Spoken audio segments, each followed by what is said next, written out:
Здравствуйте, уважаемые телезрители! В эфире «Вестник» профсоюза образования. Мы познакомим вас с деятельностью профактивистов, расскажем, как живут и работают их подопечные, и по традиции ответим на ваши вопросы. Смотрите сегодня в последнем выпуске уходящего года. В профсоюзе образования состоялось последнее в этом году итоговое расширенное заседание Президиума профсоюза образования. Свободный разговор состоялся у актива Республиканской организации профсоюза с министром образования и науки Исмаилом Байхановым. Глава ведомства рассказал о том, что происходит в системе образования.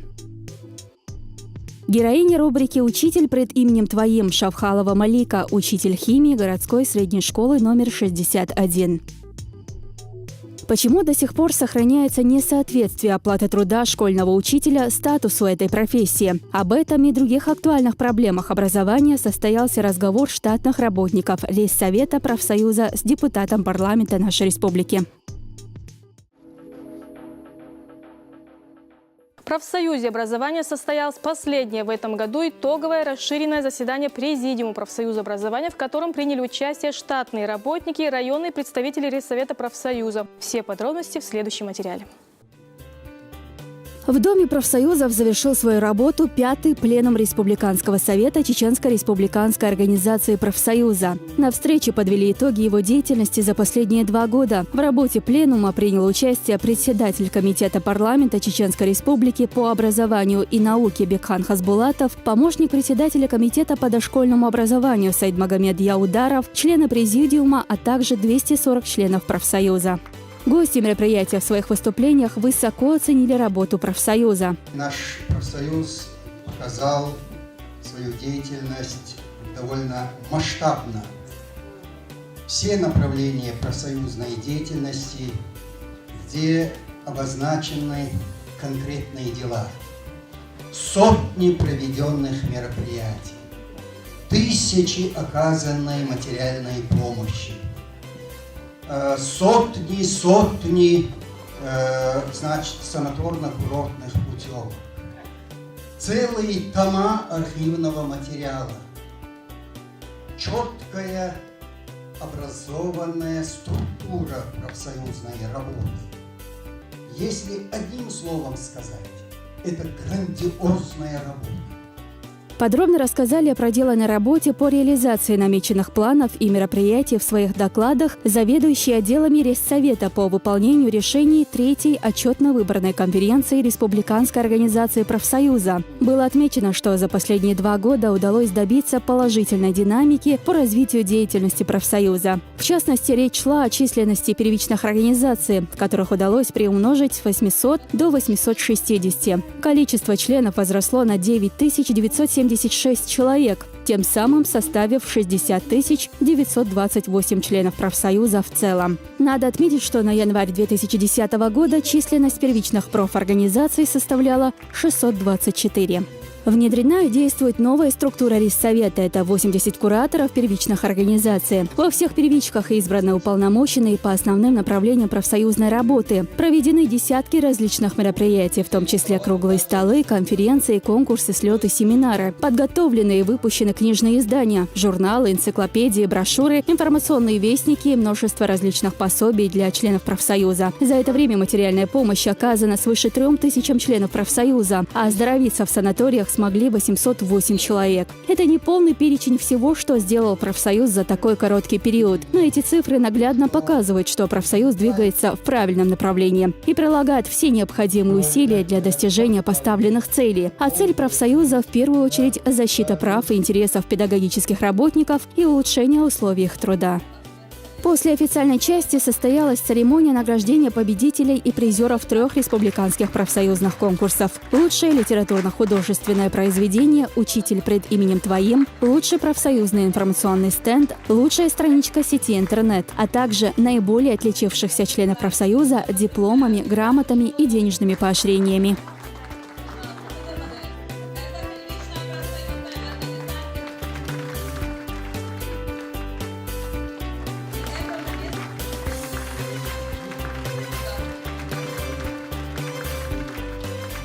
Об этом творческом конкурсе я узнала в школе благодаря нашему председателю правкома и сразу решила принять участие, потому что для меня, как для приезжего учителя, было важно поделиться своими впечатлениями о работе в Чеченской Республике.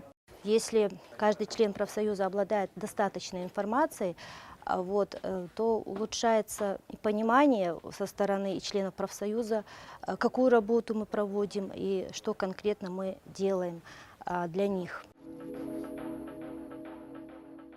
Учитель пред именем Твоим. В этой рубрике мы по традиции рассказываем вам об учителях, педагогах, посвятившим свою жизнь делу воспитания и обучения подрастающего поколения. На этот раз мы отправились в городскую школу номер 61, чтобы познакомить вас с замечательным учителем химии Шавхаловой Маликой.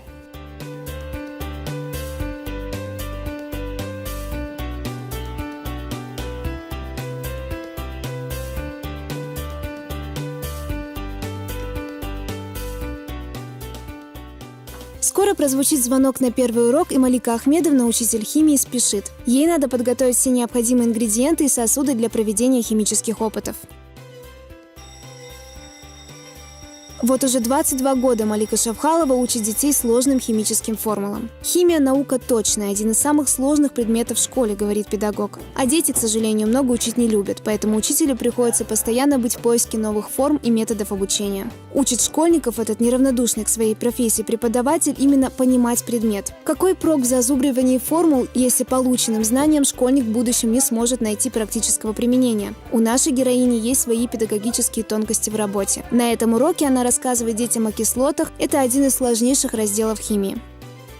Определенного класса. Вот мы учили химические свойства оксидов, оснований, кислот и солей. Кто может перечислить химические свойства кислот? С чем реагируют кислоты? Кислоты реагируют с металлами и с щелочами. Так, с металлами, щелочами, еще.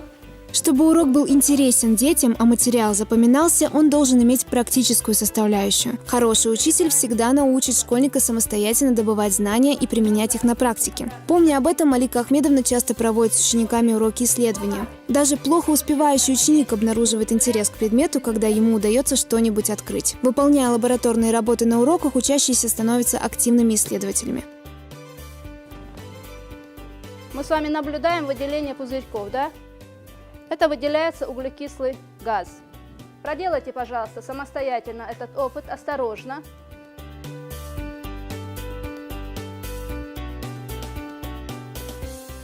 С детства мечтала стать врачом, но не сложилось, потому что война была, не смогла уехать, поступить в медицинский.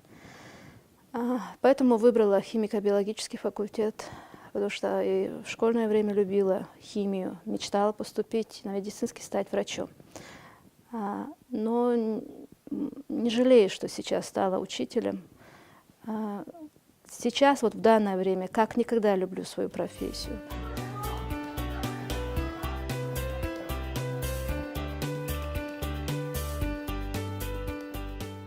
Диплом получен, и снова Малика в школе. Она учитель. И вновь училась у своих учителей, теперь уже коллег, любви к профессии, любви к предмету, уважению к личности тех, кого учит, то есть профессионализму.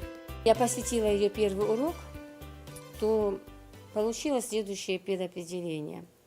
Было понятно одно, что это учитель по призванию.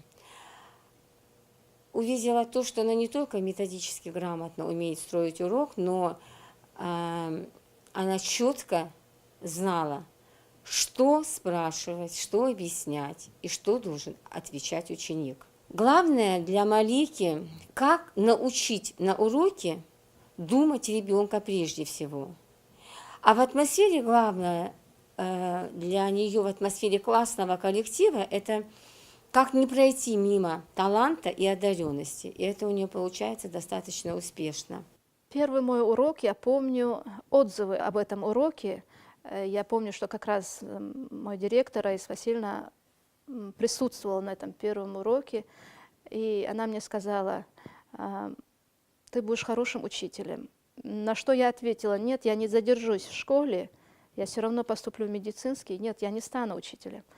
Но я стала, уже проработала уже 20 лет с лишним.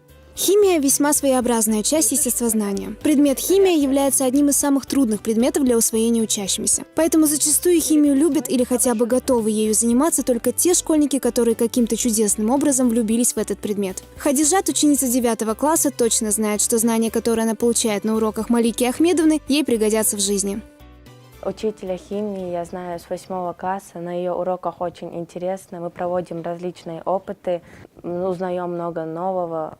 На сегодняшнем уроке было так же интересно, как и на всех остальных. Мы проводили несколько опытов. Урок химии мне очень нравится, и в будущем я хочу поступить в медицинский университет. Дмитрий Менделеев, вспоминая об учителе, говорил: «Вся гордость учителя в учениках, в росте посеянных им семян». Так и Малика Ахмедовна, беседуя с нами, просит: а давайте поговорим не обо мне, а о моих учениках. В голосе чувствуется гордость за детей. Как оказалось, в школе вот уже несколько лет функционирует научное общество «Эрудит», которым руководит Малика. Там дети могут раскрыть все свои таланты. Вот начиная с того времени, как стала руководителем клуба «Эрудит», вот каждый вечер я засыпаю с мыслью, что у меня будет завтра. Вот это очень важно, мне кажется, в любой профессии, хотеть пойти завтра на работу. Вот работая с этими детьми, я хочу идти на работу, видеть, как раскрываются дети, видеть, как они радуются своим открытиям. Малика Ахмедовна за успешную педагогическую деятельность награждена многочисленными наградами и грамотами. Также она обладатель гранта мэра Грозного 2013 года, победитель конкурса лучших учителей. Совсем недавно учителя пригласили преподавать в медицинский колледж, где она также преподает химию. И о человеке можно судить, в принципе, о первом впечатлении. Но вот они, первое впечатление, вы знаете, она замечательный. И преподаватель замечательный, и друг замечательный. Ну, просто вот замечательный, даже слово «замечательный» будет слишком тавтологично, но она очень чуткий, хороший, отзывчивый человек. И о ней говорить хорошие слова можно без остановки. Она просто чудная и как человек, и как педагог. Конечно же, основной своей работой Малика считает обучение детей в школе. Но работая со студентами, будущими врачами, она чувствует особую ответственность. Каждый человек в своей жизни встречается с большим количеством учителей-преподавателей. И, наверное, учителем можно назвать того человека, который оставил добрый след в душе ребенка, помог открыть истину, познать сложный мир человека, сделать выбор, который в любую минуту мог помочь, поддержать советом. Именно такие педагоги, как Малика Шавхалова, и составляют золотой фонд учителей нашей республики.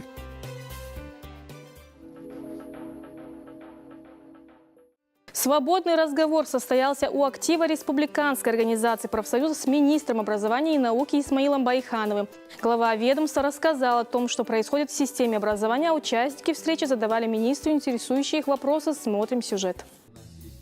По словам министра образования, за последние 2 года основной упор был сделан на улучшении качества образования. В республике создан Центр оценки качества образования, функционирует Институт повышения квалификации педагогических работников, пристальное внимание уделяется также государственной итоговой аттестации. Основные задачи, которые стоят перед Миноборнауки на сегодняшний день, это укрепление материально-технической базы образовательных учреждений и создание условий для перевода школ с 3-сменных, где они еще остаются, на 2-сменные занятия.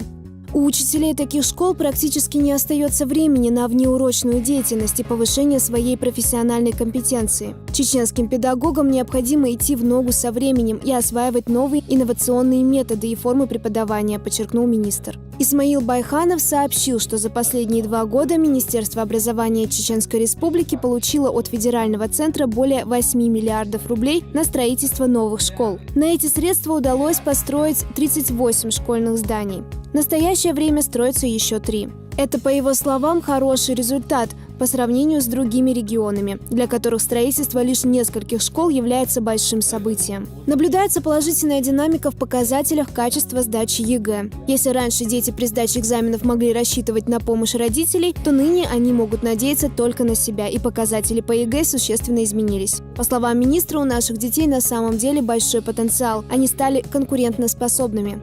И в этом году мы еще дальше пошли, потому что мы видим тут те шаги, которые мы делаем в области информатизации государственной итоговой аттестации. И это очень правильно, что наши дети стали успешно сдавать ЕГЭ именно благодаря тому, что они поняли, что нет других путей. И у них появилась мотивация и мотивированные дети у нас есть. У нас в этом году все пункты приема экзамена, они будут оснащены самой современной техникой, то есть это называется печать ПИН. То есть это что значит? Чтобы не было никакой утечки, и никто не мог, и в том числе, будучи министром даже, я узнал, что просто на пункте, просто все контрольно-измерительные материалы будут по интернету поступать прямо в пункт, прямо в аудитории, распечатывать в аудитории, и оттуда обратно уходит Рособорнадзор. Чтобы не было никакого человеческого фактора влияния со стороны Министерства образования или других органов, других работодателей, которые хотят где-то кому-то помочь. Представитель Рessовета профсоюза в Веденском районе пожаловался на регулярную задержку оплаты учителям льгот за коммунальные услуги. Министр заверил его, что возьмет этот вопрос под личный контроль. Прозвучал вопрос о необходимости повышения школьному техперсоналу заработной платы до уровня прожиточного минимума. Министр отметил большую работу, которую выполняет данная категория работников, согласился с предположением и сказал, что этот вопрос рассматривается и находится на контроле у министерства. Участники встречи также говорили о необходимости увеличить количество часов преподавания уроков чеченского языка, выделить время для обучения школьников истории и географии Чечни. По словам Байханова, пока расширить сетку преподавания невозможно, но сказал, что есть хорошая новость. Впервые выпускной экзамен в школе по чеченскому языку станет обязательным. Встреча завершилась на приятной ноте. Глава образовательного ведомства вручил нагрудной знак «Почетный работник общего образования Российской Федерации» первому заместителю председателя организации профсоюза Даутухану Герзелиеву, который ранее возглавлял сектор аттестации педагогических работников в Министерстве образования Чеченской Республики. Защита прав членов профсоюза, юридическая консультация – это работа профсоюзных юристов. Они готовы ответить на все вопросы работников образования. Правозащитники найдут ответ на любой вопрос в сфере охраны труда, социального блока и на другие. Есть ли у педагогического работника льгота, освобождающая его от уплаты налога на имущество? Законодательство выделяет граждан, которые могут быть освобождены от уплаты налогов на принадлежащее им имущество. К таким, к примеру, относятся герои Российской Федерации, инвалиды первой и второй группы, инвалиды детства, участники Великой Отечественной войны, лица, участвовавшие в ликвидации последствий аварии на Чернобыльской АЭС, пенсионеры по возрасту и так далее. Но, к сожалению, педработников в этом списке нет. Соответственно, они не имеют никаких льгот по налогам на имущество на основании того, что они являются педработниками. Имеет ли право педагогический работник сельской местности, находящийся в отпуске по уходу за ребенком, на ежемесячную денежную выплату в качестве меры социальной поддержки на оплату отопления и освещения в размере 1000 рублей? Ежемесячная денежная выплата назначается педагогическим работникам, проживающим и работающим в сельской местности. Находясь в длительном отпуске, за вами сохраняется рабочее место и должность. Соответственно, вы не теряете статуса педработника. Пребывание в отпуске не является основанием для того, чтобы лишать вас этого права, и вы имеете полное право получать ее на протяжении всего отпуска по уходу за ребенком. Оплачивается ли больничный лист во время длительного отпуска педагога? Учитывая то, что длительный отпуск педработникам предоставляется без сохранения заработной платы, то в течение его срока больничный лист оплате не подлежит. Однако отпуск может быть продлен на основании больничного листка на период нахождения в длительном отпуске и даже оплачен за счет средств работодателя, если эти условия прописаны в коллективном договоре организации. Если у вас появились вопросы, пишите письмо профсоюзу, адрес на экране. Почему в нашем государстве до сих пор сохраняется несоответствие оплаты труда школьного учителя статусу этой профессии, его роли и значению в российском обществе? Что предстоит сделать законодательной власти для исправления сложившейся ситуации в стране и в нашей республике в частности?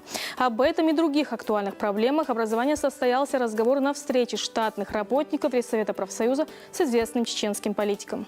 Мы, как профсоюз, конечно, прежде всего обращаем внимание на социальную сторону. Это болевая наша точка. Заработной платы, которые сегодня учитель в образовании имеет, мы в профсоюзе давно уже считаем, что это не соответствует тому общественному положению, тому значимому труду, который выполняет учитель. Слишком маленькая она для него. И много мы говорили, и с вами и историю хорошо знаем, что все государства, которые начинают, так сказать, с низов, с развала своей страны, хотят возродиться, начинают с образования. И мы с вами деятельно говорим, но, к сожалению, вроде бы все понимают, но пока дел реальных, конкретных по стране существенных не принимается. Профсоюз образования республики часто приглашает на встречи с профактивом общественных деятелей и чиновников. На этот раз гость Дома профсоюзов, депутат парламента Чеченской республики Бекхан Хасбулатов, подробно рассказал о работе, которую они проводят для исправления сложившейся ситуации в стране в сфере образования. Депутат подробно остановился на существующих нестыковках позиций исполнительных и законодательных органов в этом сложном и весьма важном для страны вопросе. Я сам учитель, вы знаете, работал в школе, всю жизнь связан с педагогическим образованием. Моя зарплата была 100 рублей. За эти 100 рублей я мог полететь в Москву, вернуться обратно, купить себе что-то и радоваться тому, что у меня есть такая возможность. Сегодняшняя зарплата не позволяет учителю долететь до одного конца даже. Вот, когда мы говорим о статусе учителя, конечно, материальное не является главным. Но и Сухомлинский, известный нам учитель, говорил, что без материального не будет полноценного учителя. В парламенте Чеченской республики несколько лет отсутствовал профильный комитет, призванный заниматься этими вопросами. Однако теперь этот пробел устранен. В новом созыве законодательного органа республики такой комитет воссоздан. Его председатель Бекхан Хасбулатов подробно остановился на причинах, помешавших неукоснительному исполнению закона об образовании в Чеченской республике. В частности, на имеющиеся до сих пор факты недофинансирования положений закона, предусматривающих для педагогических работников меры социальной защиты и их ежегодного оздоровления. Одной из причин такого положения он назвал прописанное в законе, но находившееся в сонном состоянии право парламента контролировать этот процесс. Я не хочу говорить, что комитет сделал или делает многое, но я вас уверяю, что комитет неравнодушен к тому, что происходит в сфере образования, науки и культуры Чеченской Республики.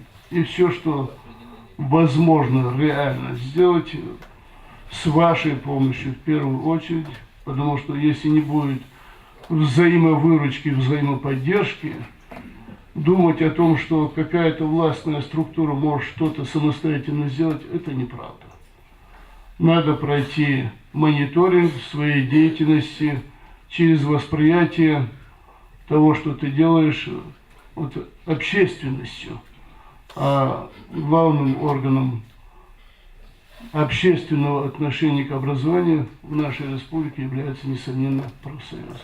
Однако эти вопросы решаемы, и мы вместе со всеми заинтересованными сторонами, включая профсоюзы образования, будем заниматься их реализацией, заявил Бекхан Хасбулатов. Гость профсоюза образования ответил на все вопросы и пообещал в дальнейшем на подобные встречи приглашать с собой и представителей исполнительных органов.